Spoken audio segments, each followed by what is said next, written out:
आप सभी का नसर ऑफिशियल में स्वागत है। आज जितने भी हमारे दर्शक इस चैनल पे वीडियो को देखते हैं वो सभी को बधाई हो। हमारा चैनल आज 100 प्लस सब्सक्राइबर हो चुका है। इसी तरह से और सपोर्ट करते रहें, लाइक करें और सब्सक्राइब करें ताकि और भी मैं अपडेट होकर वीडियो इस चैनल पे और अपलोड कर सकूं। चलिए तो शुरू करते हैं। हम लोग पिछले पार्ट्स में पढ़े थे कि प्रत्यावर्ती धारा क्या होता है, परिवर्ती धारा क्या होता है, दिष्ट धारा क्या होता है, इसके और भी हम लोग पढ़े थे। आज हम लोग शुरू करने वाले हैं कि जो सरांती काल, संवहन वेग और मुक्त इलेक्ट्रॉन क्या होते हैं, इसके अंतर्गत कुछ न्यूमेरिकल करेंगे, उसका व्यंजक भी प्राप्त करेंगे। तो देखिए, तो जैसे बात करें कि जो धातुओं में करंट का जो फ्लो होता है वो किसके कारण होता है, तो इलेक्ट्रॉन के कारण होता है। तो कौन सा ऐसा इलेक्ट्रॉन है जिसके कारण धातुओं में फ्लो होता है, तो मुक्त इलेक्ट्रॉन जो होता है, मुक्त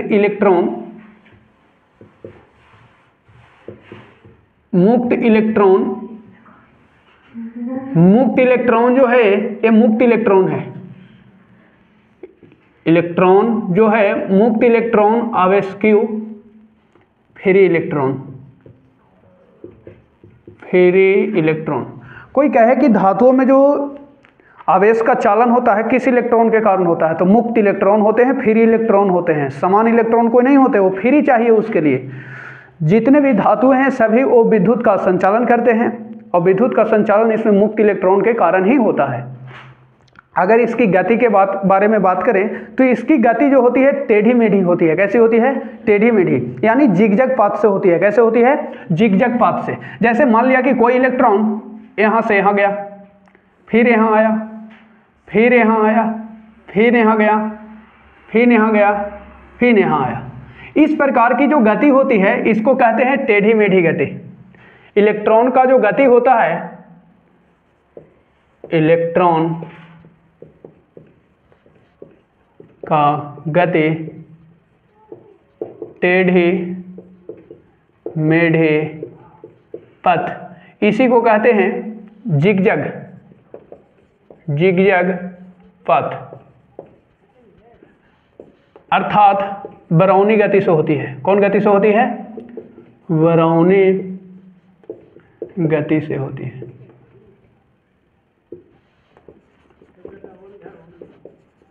अब ये जो इलेक्ट्रॉन चला यहां से,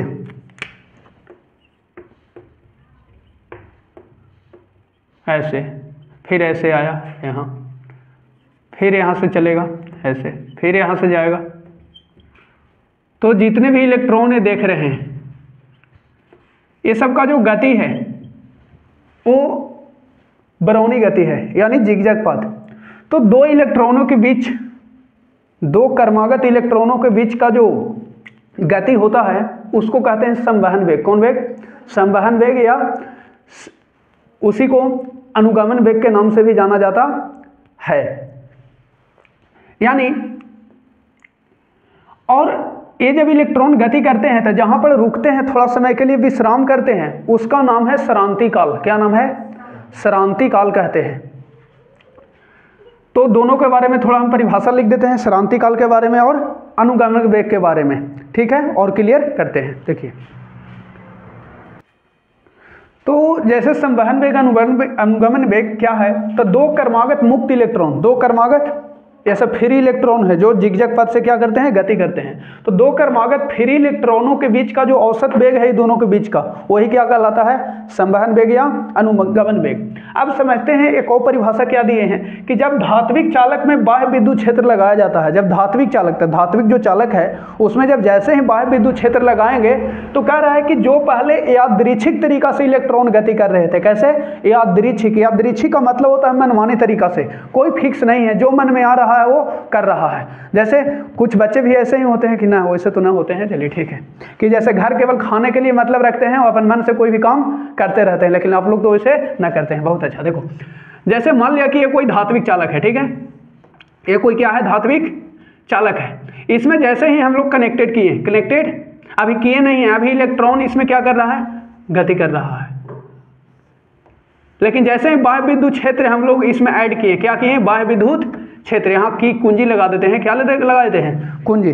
जैसे ही इसमें बाह्य विद्युत क्षेत्र स्थापित किया गया, क्या स्थापित किया गया, बाह्य विद्युत क्षेत्र, तो बाह्य विद्युत क्षेत्र का डायरेक्शन ऐसे हुआ, ये नहीं माना जाएगा। अच्छा, तो वैसे ही अब इलेक्ट्रॉन जो होगा विद्युत क्षेत्र की विपरीत डायरेक्शन में गति करेगा। अब मनमाने तरीका से, यादृच्छिक तरीका से गति नहीं करेगा। अब विद्युत क्षेत्र की कौन डायरेक्शन में, विपरीत डायरेक्शन में गति करेगा, एने करेगा इलेक्ट्रॉन, कने करेगा, एने। विद्युत क्षेत्र उधर है तो इलेक्ट्रॉन कने गति करेगा, इधर। तो उसी को कहते हैं क्या, अनुगमन वेग या संवहन वेग। वही लिखा हुआ है कि जब धात्विक चालक में बाह्य विद्युत क्षेत्र लगाया जाता है, धात्विक चालक है, तार है, ये धात्विक चालक है, बाह्य विद्युत क्षेत्र लगाया जाता है तो सभी स्वतंत्र इलेक्ट्रॉन जो पहले यादृच्छिक तरीका से, मनमाने तरीका से, अपना मन चाहा, जो मन में था उन्हें घूम रहा था, लेकिन अब वो घूमेगा ना। अब विद्युत क्षेत्र की विपरीत दिशा में, विद्युत क्षेत्र उधर है, ई इलेक्ट्रिक फील्ड, तो इलेक्ट्रॉन कैसे गति करेगा, मुक्त इलेक्ट्रॉन, एन। उसी को क्या कहते हैं, संवहन वेग कहते हैं। इसे VD से सूचित करते हैं, किससे, VD से सूचित करते हैं। अगर इसमें फॉर्मूला देखना चाहें, VD बराबर I बटे ANE, ए था। ऐसे हम इसको अभी प्रूफ करते हैं कि क्या होता है I बटे ANE। तो यहाँ तक कोई डाउट है तो बताइए। अब हम लोग समझते हैं कि जो श्रांति काल है, शीतलन समय जो होता है वो क्या होता है, शीतलन समय, कौन समय, शीतलन समय। तो शीतलन श्रांति नाम ही है, श्रांति यानी विश्राम करता है। जब इलेक्ट्रॉन गति करते हैं कुछ समय के लिए रुकते हैं, जैसे कोई भी ढेला आप ऊपर बिकते हैं तो कुछ क्षण के लिए रुकता है, भले आपको पता चले चाहे ना चले। तो जितना क्षण के लिए, जितना समय के लिए रुकता है, इलेक्ट्रॉन जब गति करता है, टक्कर करता है, यहाँ से यहाँ जाता है तो कुछ क्षण के लिए रुकता है, उसी को कहते हैं श्रांति काल। कौन काल, इसे टाउ से सूचित करते हैं, कोई जिसे टाउ, उसको भी लिखते हैं, यहाँ तक लिखिए। अच्छा, वो पूछ रहे थे कि जो फॉर्मूला लिखे सर, VD बराबर I बटे ANE, यहाँ N कौन सी है, A तो हो गया अनुप्रस्थ काट का क्षेत्रफल, ठीक है, और A क्या है, इलेक्ट्रॉन, और ये क्या है, धारा I। N कौन सी है, तो N इसमें लिख लीजिएगा, जहाँ N बराबर एकांक आयतन, एकांक आयतन या लंबाई में मुक्त इलेक्ट्रॉनों की संख्या, मुक्त इलेक्ट्रॉनों की, जो घूम रहा है इलेक्ट्रॉनों की संख्या, या कह सकते हैं इलेक्ट्रॉनों का संख्या घनत्व, इलेक्ट्रॉनों का कितना है, इलेक्ट्रॉनों का संख्या घनत्व, संख्या घनत्व, याद रहेगा यहाँ तक।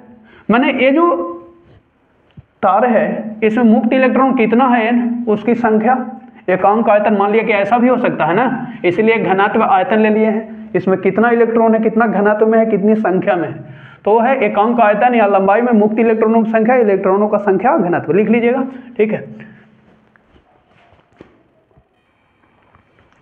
तो ये श्रांति काल है या शीतलन समय, दो सतह टक्करों के बीच का जो समय अंतराल है उसी को क्या कहते हैं, श्रांति काल। इसे टाउ से सूचित किया जाता है। इसका व्यंजक हम लोग आगे प्राप्त करेंगे। अभी हम लोग समझने वाले हैं कि विद्युत धारा और जो संवहन वेग है, अनुगमन वेग, उसमें क्या संबंध है, क्या रिलेशन है। विद्युत धारा I और संवहन वेग VD, ये दोनों में क्या रिलेशन है। तो I बराबर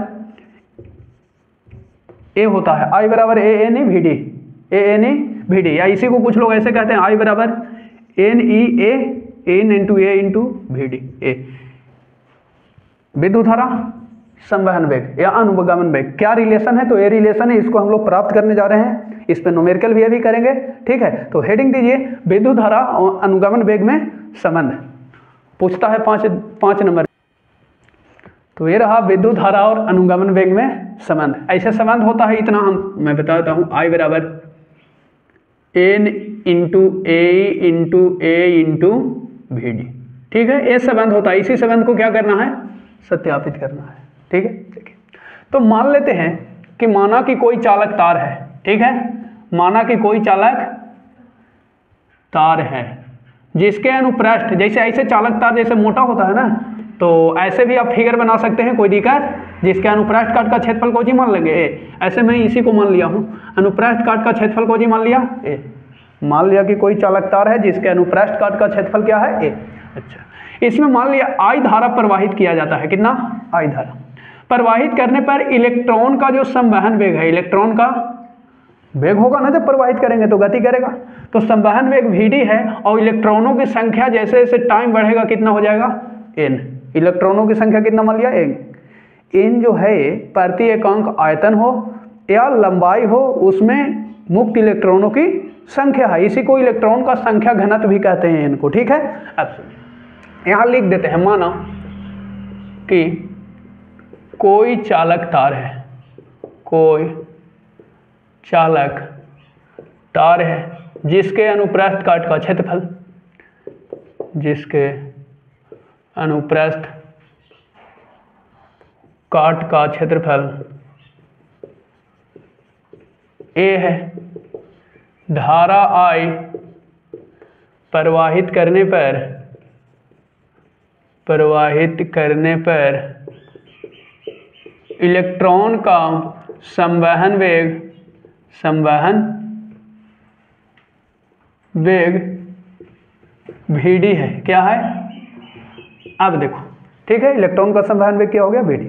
तो पहले देखेंगे जिस समय हमने कनेक्शन दिया था, स्विच ऑन किया था, तो उस समय इकाई समय हो रहा होगा, कुछ तो समय हो रहा होगा, तो उस समय कितना इलेक्ट्रॉन प्रवाहित हुआ होगा जिस समय ऑन किए होंगे, लिखेंगे। चूंकि इकाई समय में प्रवाहित इलेक्ट्रॉनों की संख्या, इलेक्ट्रॉनों की संख्या तो कितना हो जाएगा n into A into Vd। जो संख्या n है वो अनुप्रस्थ काट का क्षेत्रफल है और जिसका उसका वेग उससे क्या हो गया गुना, इतना वो जाएगा इकाई समय में। लेकिन कुछ देर हमको 2 घंटा 3 घंटा कुछ समय तक और करंट दिए रहना है, तो और वहाँ बढ़ेगा ना समय के अनुसार इलेक्ट्रॉन की संख्या, तो लिखेंगे इसीलिए t समय में, t समय इकाई माने एक समय, एकांक समय, अब t समय में प्रवाहित इलेक्ट्रॉनों की संख्या तो क्या हो जाएगा n into A into Vd into T से क्या हो जाएगा अब गुना, ज़्यादा ना होगा t समय तक। अब जानते हैं कि एक इलेक्ट्रॉन पर जो आवेश होता है 1.6 गुने 10 के पावर माइनस 19 कूलम।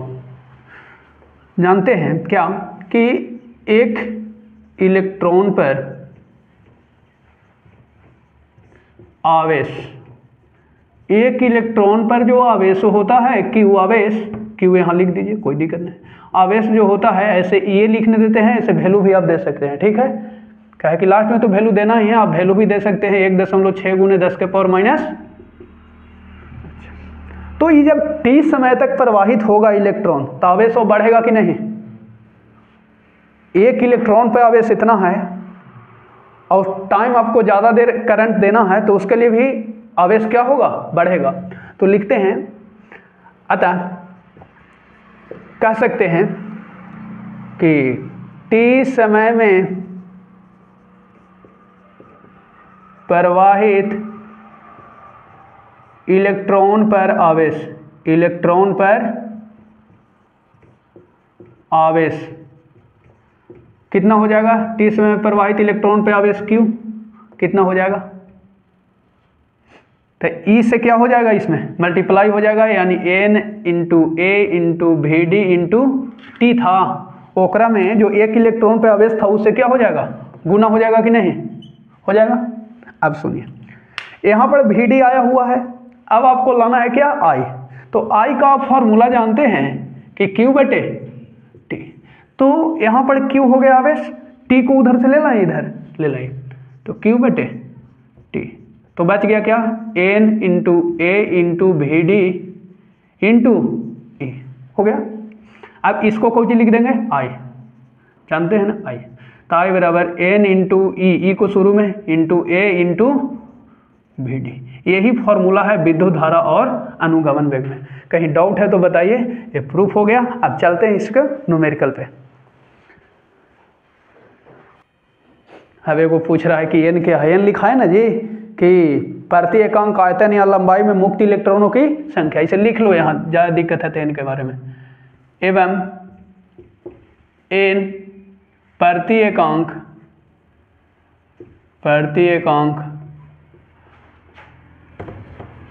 आयतन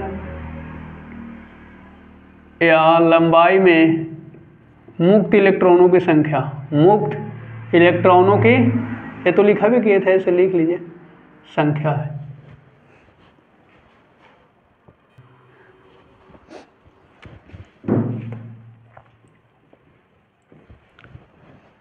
बन गया?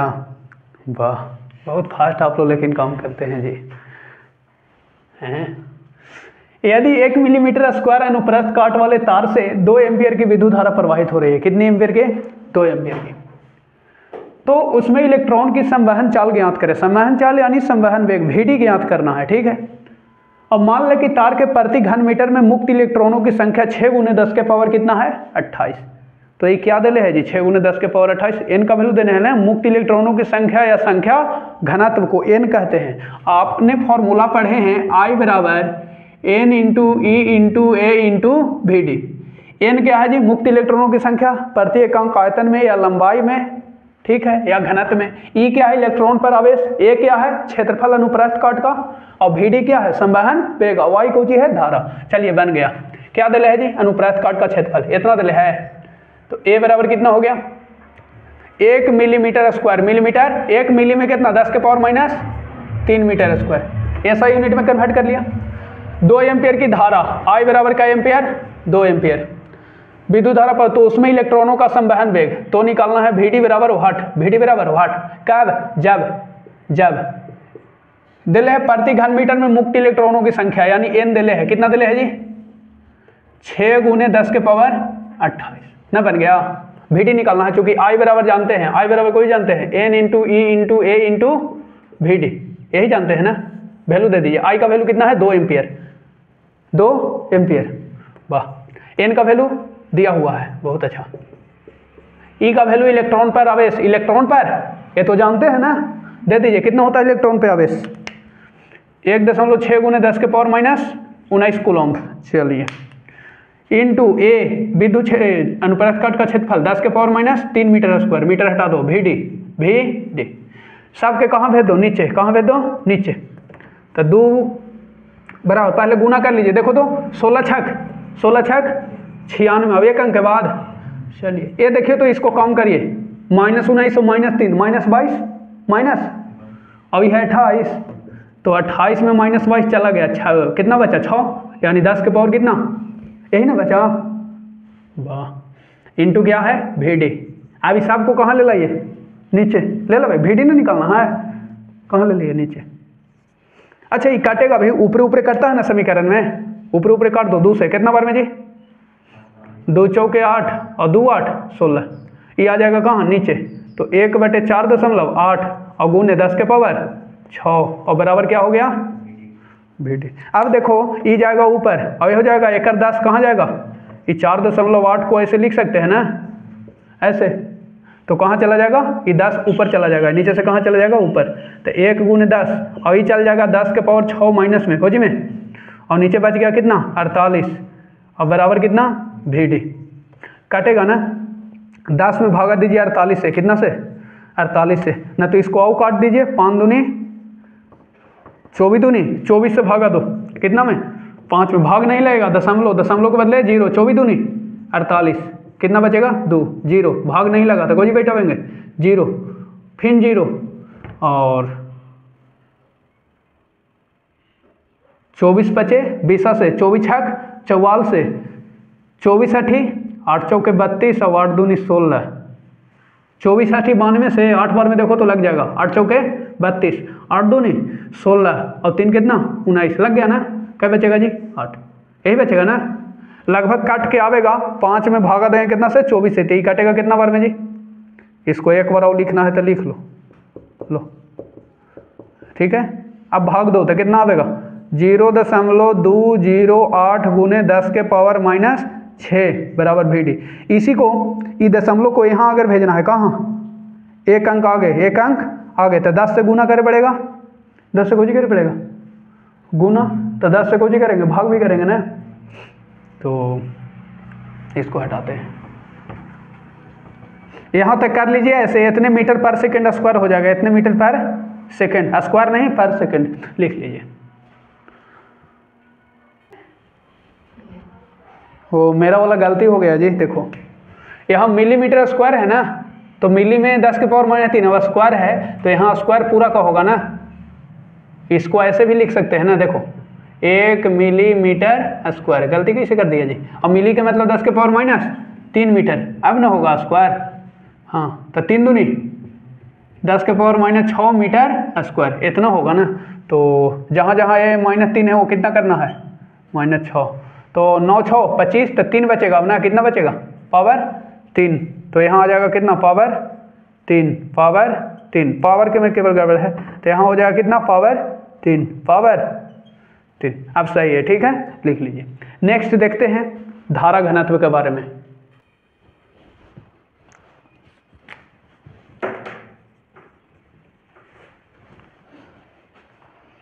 किसी तांबे के तार में मुक्त इलेक्ट्रॉनों की संख्या घनत्व दिया है, यानी n का वैल्यू दिया है, किसका वैल्यू दिया है, n का 8.5 गुने 10 के पावर 28 मीटर इनवर्स क्यूब।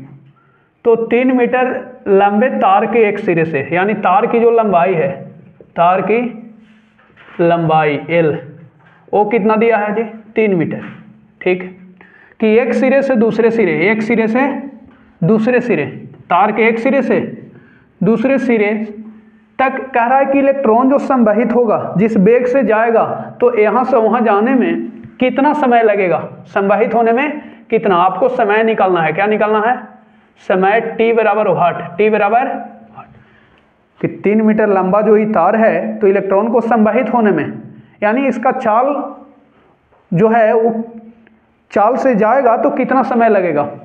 मान लिया कि 5 किलोमीटर दूर जाना है, आप जा रहे हैं 2 मीटर पर सेकंड के रफ्तार से, तो समय तो लगेगा ना, समय बराबर दूरी बटे चाल, समय बराबर दूरी बटे चाल, तो ही समय निकालना है। लेकिन और दिया है तार का अनुप्रस्थ काट A बराबर कितना दिया है, 2 गुने 10 के पावर माइनस 6 मीटर स्क्वायर, ठीक है, और 3 एम्पियर की धारा प्रवाहित हो रही है, क्या एम्पियर, तो नहीं निकाल लेंगे जी, समय न निकालना है। समय बराबर क्या होगा फॉर्मूला, चूंकि जानते हैं कि समय बराबर होता है दूरी बटे चाल, दूरी बटे, तो यहाँ दूरी कौची है जी, तार की लंबाई, तार की, समय बराबर कौची होता है दूरी, अब यहाँ दूरी कौची है तार की, तार की समय बराबर दूरी बटे चाल, और चाल यहाँ कौन चाल लेना है, संवहन चाल, संवहन चाल कहिए या संवहन वेग, संवहन, कोई डाउट है तो बता दीजिए थोड़ा, समय बराबर दूरी बटे चाल, यही समय निकालना है ना। तो दूरी, तार की लंबाई L और संवहन वेग को जी Vd, बोलो, और Vd का फॉर्मूला पढ़ चुके हैं, Vd की वैल्यू दे लेना ना है, तो फॉर्मूला दे दो ना, सब वैल्यू दे ले है, दे दीजिए। तो L का वैल्यू कितना है 3 मीटर, और Vd का फॉर्मूला बताओ क्या होता है, I बराबर पढ़े हैं ना, N into E into A into Vd, तो Vd निकालेंगे तो ये सब कोची में आ जाएगा, बाटा में आ जाएगा, बोलो ना आ जाएगा, तो Vd के वैल्यू रख सकते हैं जी, I बटे N into A into A, अब ये तीनों कहाँ चल जाएगा सब, ऊपर, कहाँ चल जाएगा, ऊपर, ऊपर भेज दो, हटा दो इसको, देखिए तो ये चल जाएगा ऊपर, तो हो जाएगा 3 गुने N into E into A, अब बटे I, हो गया फार्मूला। तो यहाँ से फार्मूला भी बना सकते हैं, L को अभी रहे दो L, तो ये जी L हो गया, L इंटू, ऐसे ही फार्मूला भी बन गया ना, समय निकालने के लिए L लंबाई गुने इलेक्ट्रॉन का संख्या घनत्व गुने आवेश गुने क्षेत्रफल अनुप्रस्थ काट का बटे धारा, डायरेक्ट समय का फॉर्मूला हो गया कि ना। तो यहाँ भी लगा सकते हैं, लेकिन निकल गया कि कैसे आता है, ठीक है, लास्ट वाला जो गया ना सबसे ऊपर, इजी सबसे ऊपर, वैल्यू दे दीजिए। L का वैल्यू कितना था 3, इलेक्ट्रॉन का संख्या घनत्व N कितना था 8.5 गुने 10 के पावर 28, और इलेक्ट्रॉन 1.6 गुने 10 के पावर माइनस 19, और अनुप्रस्थ काट का क्षेत्रफल कितना है जी 2 गुने 10 के पावर माइनस 6, और बटे धारा कितना है 3 एम्पियर, क्या एम्पियर, 3 से कोई कट रहा है, देखो तो 3 से कट रहा है, ये अभी कट गया, गुना कर दो ऊपर ऊपर, गुना करिए तो 85 दूनी 85 में 2 से पहले गुना करो, 5 दूनी 10, 8 दूनी 16, 1 17, और फिर 16 से इसमें गुना करिए, कितना से 16 से 16 थे, बलियोतल से 11 का पे 2, 16 कहीं 16 और 11 जोड़ दो 272, यही ना। अब देखो एक अंक, अब एक अंक, 2 अंक के बाद दशमलव, 2 अंक के बाद दशमलव। अब सुनो ये कितना हो गया जी, -25, 19 माइनस और -6 -25। अब ये 28 है प्लस में, तो कितना बचेगा, 10 के पावर 3, 10 के पावर 3। और यहाँ छूट रहा है क्या, 1 मिनट थोड़ा देख लीजिए, कुछ छूट रहा है। जब एक गुना किए इसमें इससे, अब इससे तो वो 0 जी बैठेगा ना, तो अब ना 2 अंक के बाद 8.5 में 1.6 गुने 2 से गुना करिएगा तो आएगा कितना, 2 7 2 0, अब एक और एक 2 अंक, इतना पे ना होगा दशमलव, छूट रहा था। चलिए ठीक है। अब ये 3 0 है तो 3 0 एक पे और बैठाइए, क्या 0 बैठाइए, 2 7 2, ये 0 पहले से है, 3 0 और ले लीजिए, 1 2 3। अब क्या अंक के बाद, 2 अंक के बाद, क्या अंक के बाद 2 अंक, इस इतना आ गया 2.72 2 7 2 0 0, और इतना सेकेंड आ गया, क्या आ गया सेकेंड, ये आंसर हो गया। इसी को आवर में बदलना है तो आप भाग दीजिएगा, तो भाग दीजिए, बताइए कितना घंटा होगा। हाँ कितना आया जी, 7.56 घंटा, घंटा में इतना आएगा, ठीक है भागा देंगे तो 3600 सेकंड से भागा दीजिएगा ना, तो घंटा बदल जाएगा ना, 1 घंटा में 3600 सेकंड कितना। अब कह रहा है कहाँ से आया, 3600 सेकंड से भागा दे दीजिए ना, कितना से, तो 2 0 से 2 0, और एकरा में ही 36 से भागा देंगे तो आ जाएगा कट के, देख लीजिए। चलते हैं आगे धारा घनत्व के बारे में, तो समझते हैं धारा घनत्व के बारे में। धारा घनत्व क्या होता है, तो बड़ा सिंपल है, इसी को विद्युत धारा घनत्व भी कहते हैं। तो प्रति एकांक क्षेत्रफल यानी अनुप्रस्थ काट के क्षेत्रफल से होकर जो धारा प्रवाहित होती है, प्रति एकांक क्षेत्रफल से होकर जो धारा प्रवाहित होती है उसी को धारा घनत्व, धारा घनत्व को किससे सूचित करते हैं, जैसे तो आ रहे हैं, देखिए परिभाषा लिखते हैं इसका। किसी चालक के प्रति एकांक अनुप्रस्थ काट, प्रति एकांक अनुप्रस्थ काट से होकर प्रवाहित होने वाला धारा I को ही धारा घनत्व कहते हैं, यानी जे बराबर विद्युत धारा बटे अनुप्रस्थ काट का क्षेत्रफल। एक और फॉर्मूला इसका हो सकता है, क्या हो सकता है, I का वैल्यू दीजिएगा, I बराबर आपने फॉर्मूला पढ़ा है ना, n into E into A into V D, अब बाटा में कौन ची है a, तो a से a क्या हो जाएगा कैंसिल, तो n into E into V D हो जाएगा फॉर्मूला जौकी का, n into E into V D. तो ये भी होता है धारा घनत्व का फॉर्मूला, I बटे ए क्या है, तार का अनुप्रस्थ काट का क्षेत्रफल। तार अगर बेलनाकार होगा, कुछ होगा ऐसा होगा, तार तो लंबे रहता है ना, तो उसको काटेगा तो गोले नहीं जी होगा, और गोल जो होगा एक प्रकार का बेलन होगा, कुछ होगा, तब बेलन का जो आधार का क्षेत्रफल होगा वही तार के अनुप्रस्थ काट का क्षेत्रफल होगा। तब बेलन के आधार वृत्त न होता है ड्राम जी, तो वृत्त का क्षेत्रफल पाई आर स्क्वायर, तो बेलन के अनुप्रस्थ काट या तार के अनुप्रस्थ काट का क्षेत्रफल को जो हो जाएगा पाई आर स्क्वायर। तभी न्यूमेरिकल आने वाला है, यहाँ तक देखिए, देख लिए इसका मात्रक हो गया एम्पियर मीटर इनवर्स टू बीमा, वो देख लिया। बीमा इतना भी होता है या आई एल इनवर्स टू भी कर सकते हैं, नहीं हाँ एम्पियर के लिए आई या ए। देखिए न्यूमेरिकल क्या है,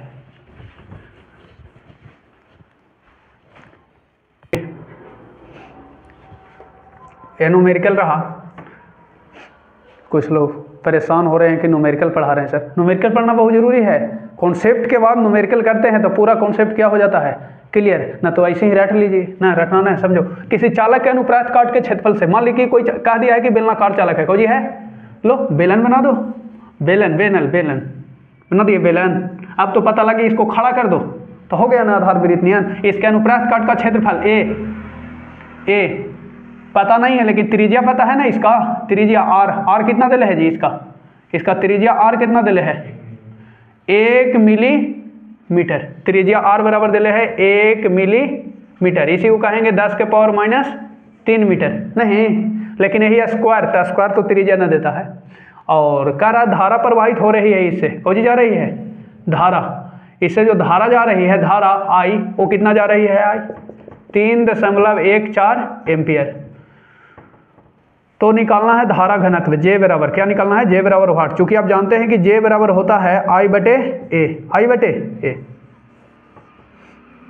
तो यहाँ दे दीजिए आई का वैल्यू कितना है जी 3.14 एम्पियर। और ए क्या है अनुप्रस्थ काट का क्षेत्रफल, तो अनुप्रस्थ काट का क्षेत्रफल इसी से ना जाएगा, तो इसका क्षेत्रफल एक बेलन है, तो बेलन का क्षेत्रफल आधार का पाई आर स्क्वायर, पाई आर बेलन ऐसे होगा ना, तो इसका आधार का क्षेत्रफल यानी अनुप्रस्थ काट का क्षेत्रफल, तब पाई आर स्क्वायर। कोई डाउट है तो बताओ, ए का वैल्यू अनुप्रस्थ काट का क्षेत्रफल दे ले नहीं है तो निकालेंगे ना पाई आर स्क्वायर। अब पाई का वैल्यू कितना लेंगे, दो गो वैल्यू है, एगो 22/7 है, एगो 3.14, तो कौन सुविधा है जी यहाँ पर 3.14 वही ले लीजिए 3.14। और आर का वैल्यू कितना है देखो 1 मिलीमीटर दे लेता, कितना 1 मिलीमीटर, तो इसी को कहते हैं 10⁻³ अब इसका क्या हो जाएगा आर स्क्वायर है तो स्क्वायर हो गया। देखो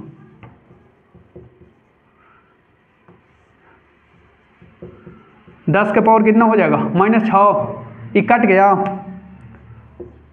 तो नीचे वाला कहाँ चल जाएगा, तो 10 के पावर को जो हो गया +6 और मात्रक हो गया क्या एम्पियर मीटर इनवर्स 2, यही हो गया आंसर। धारा घनत्व का मान 10 के पावर 6 एम्पियर मीटर इनवर्स 2। देखिए अब समझते हैं गतिशीलता के बारे में, मोबिलिटी के बारे में क्या होता है, थोड़ा सा उसके बारे में भी जान लीजिए, इसे म्यू से सूचित करेंगे।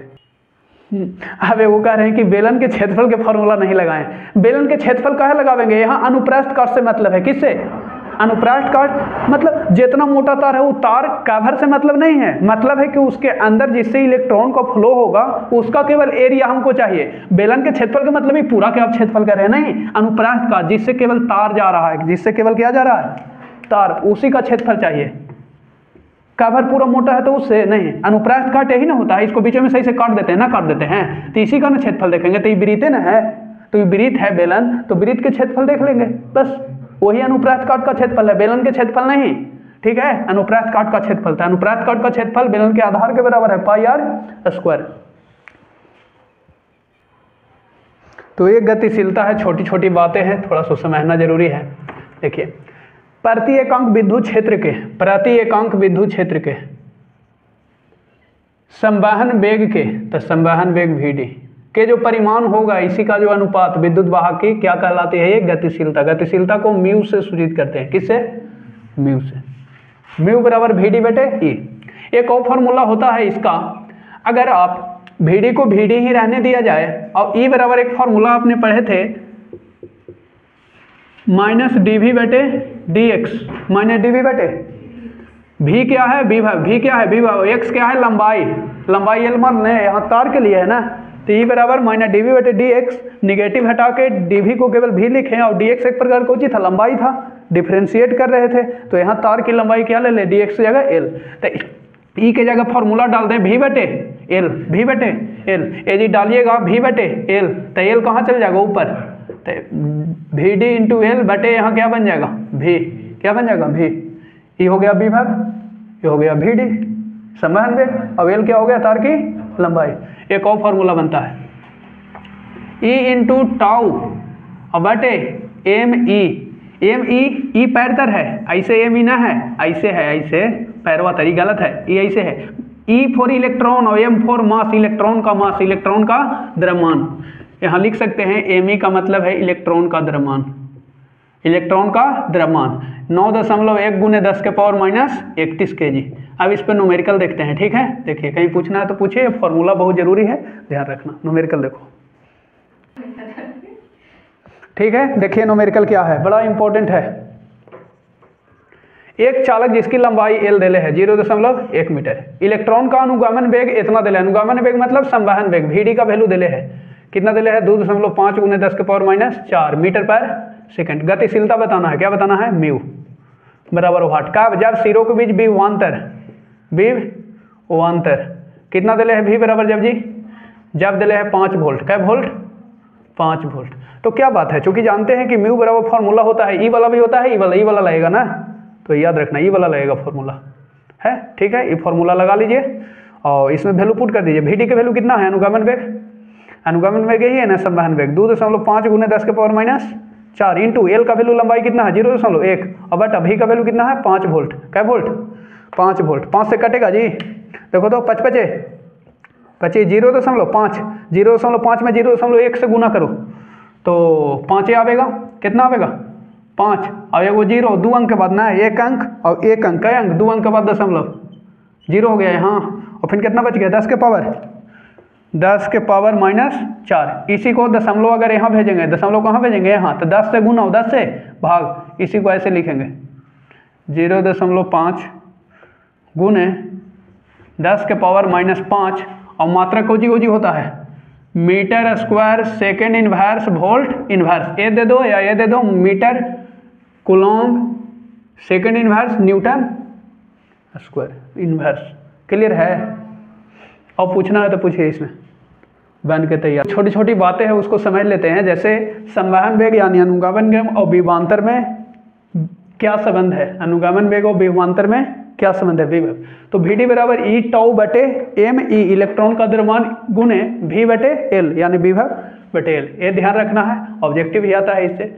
विशिष्ट चालकता क्या होता है, स्पेसिफिक कंडक्टेंस क्या होता है, तो विशिष्ट प्रतिरोध अर्थात प्रतिरोधकता। प्रतिरोधकता को एक और नाम से जानते हैं, विशिष्ट प्रतिरोध, विशिष्ट प्रतिरोध। तो आपको विशिष्ट चालकता पूछा है, तो विशिष्ट चालकता यानी विशिष्ट प्रतिरोध के जो व्युत्क्रम होता है, व्युत्क्रम माने उल्टा, जैसे कहेंगे 5 का व्युत्क्रम क्या होगा, व्युत्क्रम का मतलब होता है जब दोनों का गुणनफल कितना हो जाए, 1, कितना हो जाए 1, तो 5 का व्युत्क्रम 1/5। जैसे 3/4 का व्युत्क्रम कितना होगा, तो 3/4 का व्युत्क्रम कितना होगा, तो 4/3। व्युत्क्रम जो होता है जब दो संख्याओं का गुणनफल कितना हो जाए, 1 हो जाए, कितना हो जाए 1। तो 3/4 में किससे गुना करेंगे कि 1 हो जाएगा, तो 4/3 से उलट देना है। तो किसको यहाँ उलटना है, से समझो। विशिष्ट प्रतिरोध यानी प्रतिरोधकता यानी रो को, प्रतिरोधकता को किससे सूचित करते हैं, रो से, यानी विशिष्ट प्रतिरोध को रो से सूचित करते हैं, रो है ये, रो के व्युत्क्रम को विशिष्ट चालकता कहते हैं। यानी कहने का मतलब ये है, इसे सिग्मा से सूचित करते हैं, तो सिग्मा बराबर हो गया 1/रो, 1/। अब इसका मात्रक होता है ओम इनवर्स मीटर इनवर्स, क्यों, क्योंकि प्रतिरोधकता का जो मात्रक होता है, प्रतिरोधकता का मात्रक ओम मीटर, ओम मीटर, तो ये ऊपरे जाएगा जी, तो न बनेगा ओम इनवर्स और मीटर, आ गया विशिष्ट प्रतिरोध, नहीं विशिष्ट चालकता। चलो ठीक। अब सुनो, चालकता या विद्युत चालकता, प्रतिरोध के व्युत्क्रम को चालकता कहते हैं, इसे G से सूचित करते हैं। तो G बराबर हो गया प्रतिरोध के व्युत्क्रम यानी R का व्युत्क्रम 1/R। अब इसका मात्रक होता है ओम इनवर्स, क्योंकि प्रतिरोध का ओम है तो 1/ओम, अब यही जाएगा ऊपर, तो ओम इनवर्स, इसी को कहते हैं माहो, भी क्या कहते हैं, माहो। तो ध्यान रखना कि चालकता का मात्रक क्या होता है, ओम इनवर्स या माहो या साइमन होता है, ठीक है। और चालकता का फॉर्मूला है G बराबर 1/R। दोनों में कंफ्यूज दूर कर लीजिए, बहुत इंपॉर्टेंट है दोनों से न्यूमेरिकल आएगा, अगले पार्ट में मिलेंगे। आज के लिए फिलहाल इतना ही। Thanks for watching this video. Next part में हम लोग पढ़ेंगे ओम का नियम क्या है, उसका सत्यापन देखेंगे, ठीक। आप लोग स्क्रीनशॉट ले लीजिएगा और नोट्स अच्छे से बनाइए, जैसे मैं पढ़ाता हूँ ना उसी तरह से, कोई दिक्कत नहीं होगी।